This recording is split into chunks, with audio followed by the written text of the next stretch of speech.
So, Max, first off, Hollywood Grit. I'm a huge fan of jazz. I'm a huge fan of Los Angeles. And I feel that this movie, for you as an actor and a producer, you must have seen all the different layers that this movie has to offer.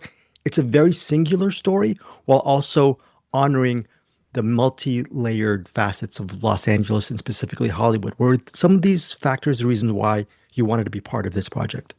100% why I wanted to be part of it. Layers see generally after during post production, right? They start adding all these elements like the sound and the music. But I knew that would be part of the vision ultimately.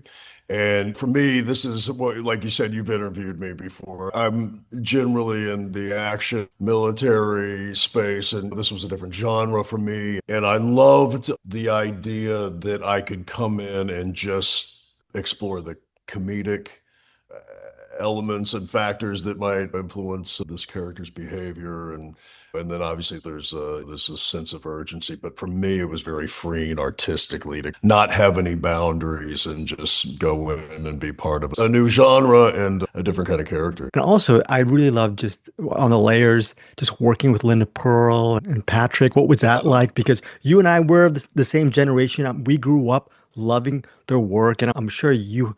And when I saw the movie, I was thinking, oh man, this really reminded me of the Rockford Files a lot. And then I was looking at the Yeah. IMDb. One of those TV movies was directed by Stuart Margolin and all that stuff. So you must have a real great connection to this version of Hollywood as well, not just as an actor, but as a fan of the business. Yeah, my stepfather won 2 Emmys for Rockford Files. So I grew up with that show and Dallas, and my mother's from Dallas. So Dallas was a big part of our household growing up, and Knots Landing and all those. But no, I think, look, Patrick Duffy and Linda Pearl are standout characters in this.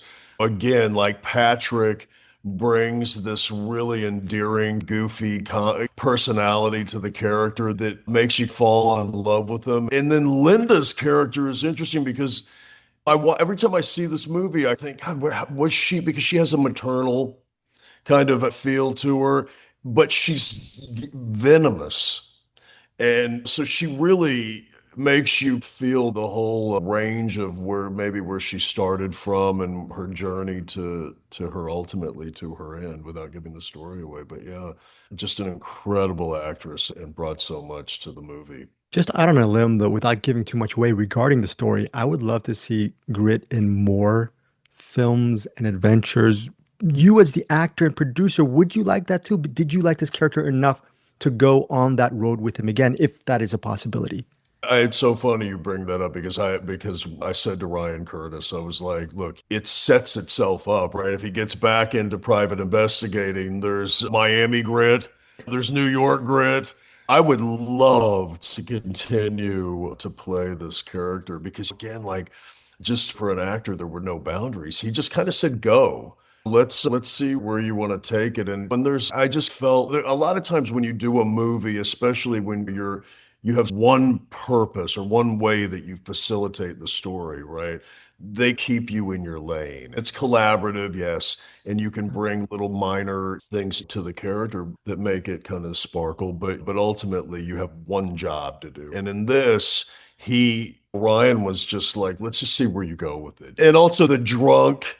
I played drunk once before in a movie called The Tender Bar that George Clooney directed. I played a horrible character, and that was very challenging for me. So I think it was Michael Caine said the way to play drunk is to be drunk, but then try to make so that people act like so that people don't know that you're drunk. So that try to hide it from people. It's challenging finding that little pocket, and then that's also where the comedy comes out of because then if you're drunk, there's no rules. I'm going to tell people when they see Hollywood Grit to basically stay for the end credits, not going to give Yeah. what happens in the end credit. But can you speak to the fact that I love Grit's level of cynicism, pessimism, his sense of accountability, and also his gallows humor? You talked about that pocket. It's hard to find characters that have such a specified and conflicting way of going about things. And I think that would be great to explore more of that. So. Yeah, it's really like how do you take the anti-hero, this guy that on paper is despicable. He's a bad father. He's an alcoholic. He smokes. he's persona non grata at the police station. You know what I mean? He really doesn't have many friends. He's a womanizer. And how do you make him likable? So that's the challenge. It's you want to the audience has to root for your main character. So you have to have something appealing about him. And in this case, it was really just locking into his humor. And it's like the way there's one relationship with my landlord, Oh, that's so good. who when I come, it's so beautiful, man. So you see the way he interacts with people in this kind of childlike way. And I think hopefully it's conflicting for the audience because that makes it interesting. You want to hate him because his daughter hates him, but then you got to love him because look at him. And I would watch a two-hander drama with Grit and his landlord. That was just such really great layered stuff. It's really good stuff. Just in general, Max, from your POV and collaboration with so many different people, what stands out for you as far as just the best type of directors and actors to work with? Do they have maybe an innate talent? When you see someone really special opposite you regarding the camera or your scene partner, is there some common ground you see as far as what makes them so great?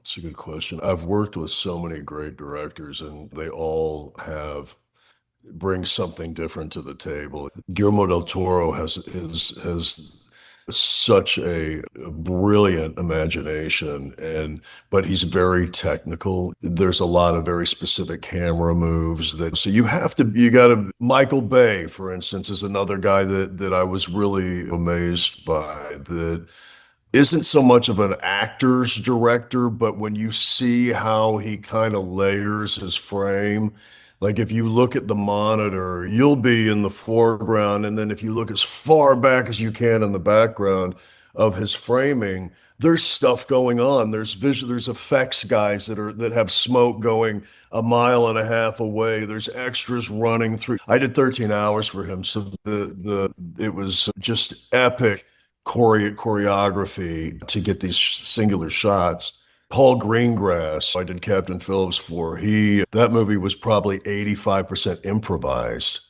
He told me to throw the script away and we were just going to improvise it. And so everybody has a different, I feel like at a certain level of filmmaking, everybody has a different approach.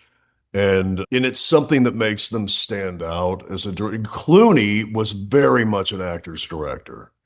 He had a DP that seemed they had already game planned visually what was going to happen in that film. But being an actor, he loved talking about breaking these characters down. And we had a lot of long talks about just how to compose these scenes. And then Ryan it's funny. It's like he's all of them combined. It's weird. He's very visual, but he also is a performer. He's a musician. He has a band. He was in the military, so he kind of lives in all these different elements. I don't know. It'll be interesting. This is his first feature film, That's a so great to job. see where he goes from. Yeah, he did a Yeah. great job. Yeah. Yeah. Max, It's a tough question to answer. Yeah, I don't know what it is specifically. I feel like they all have their own kind of strengths that they bring. Max, you've had such a distinguished career, but one thing that I'm pretty envious of you regarding your career is the fact that you were able to, just take away the complacency and finish your script and direct Sergeant Will Gardner. What kept you Yeah. going to finish the script, and what is your advice for writers who maybe are making excuses on not finishing their respective script? Because I think it feels like a big mountain to climb, or am I overstating the fact? Oh God, it's a gargantuan. My advice to writers is not to be precious with your words or your story, or it's tough if it's autobiographical or biographical in the person or something. There's so many people and there's so many factors that will change the story. And for instance, you may have a sales company that says, we need more of this, we need more of that, right? You may have budgetary problems that make it impossible to shoot certain scenes, so you have to cut things. You may have, maybe you can't get the right male actor and you have to flip a character to female because you've exhausted all your options. The thing that I see that really breaks writers down is not having the flexibility to make changes, big changes to the story. Will Gardner was it's my favorite thing that I've ever done. It was the most rewarding thing that I've ever done. Private Ryan was very rewarding, but it really made me realize how impactful movies can be in people's lives, socio-politically impactful.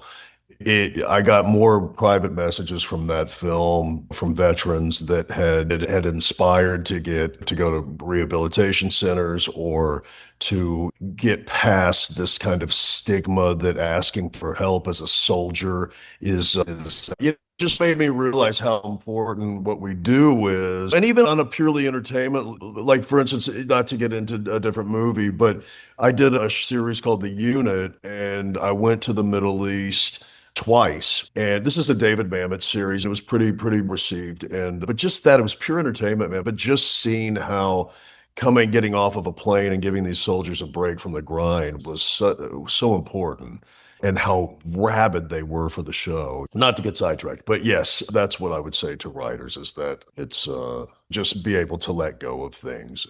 Max, that final question. You played Yeah. such a great character. And we're talking about layers, great and layered character in The Unit. And you mentioned Will Gardner. When you came into this business as an artist and as an actor, did you ever feel that you would get this kind of feedback for certain roles? And you're doing the acting maybe for yourself and also for other people for entertainment. But then these type of roles in The Unit and Will Gardner, they go beyond that. And what is that feeling like for you just to continuously receive that feedback from just from the military or just people like me who love those projects? Must mean a lot to you personally.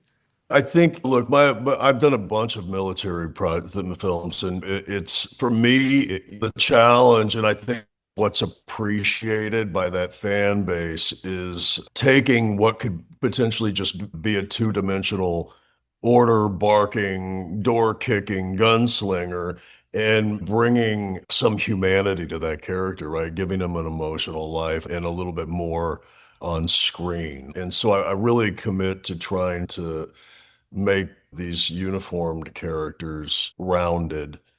And then I also train. I really take the tactical stuff seriously because that's what's ultimately represents. That's the first thing they look at. And it's the same if you do a Western. You gotta don't if you don't say I ride horses when and you don't, you show up. It's so you gotta there it's being an actor is more than just learning lines and looking pretty. It really is like putting in the work. Hollywood grit, the work is all there. It's all on screen. And I encourage people to see it because it's also one of these movies that is old school. There's no VFX in it. There's no computer generated imagery.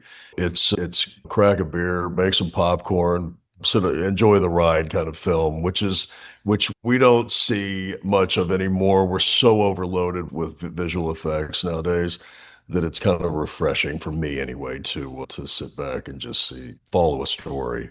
Max, thank you so much for your time. Really enjoyed Hollywood Grit. Also enjoyed the music. The jazz music in it is Yeah. amazing. A lot of great stuff. And Oh. just very quickly, Ryan Curtis, you're going to work with him again. I don't know. IMDb can be inaccurate a lot of times. Would you like to work with him down the road? Because he feels like an old soul just from this film. Anytime, Okay, anytime he wants to. He knows that. Yeah, and hopefully we do more grits. great. Thanks again, Max, for this Saturday Yeah. and taking your time out. Appreciate it. Thanks, Greg. Great to chat with you. Hey guys, thanks so much for watching this video. For more movie and television reviews and interviews, please subscribe to my Deepest Dream channel. Like, comment, share, subscribe. And as always, thanks so much for your support. Take care.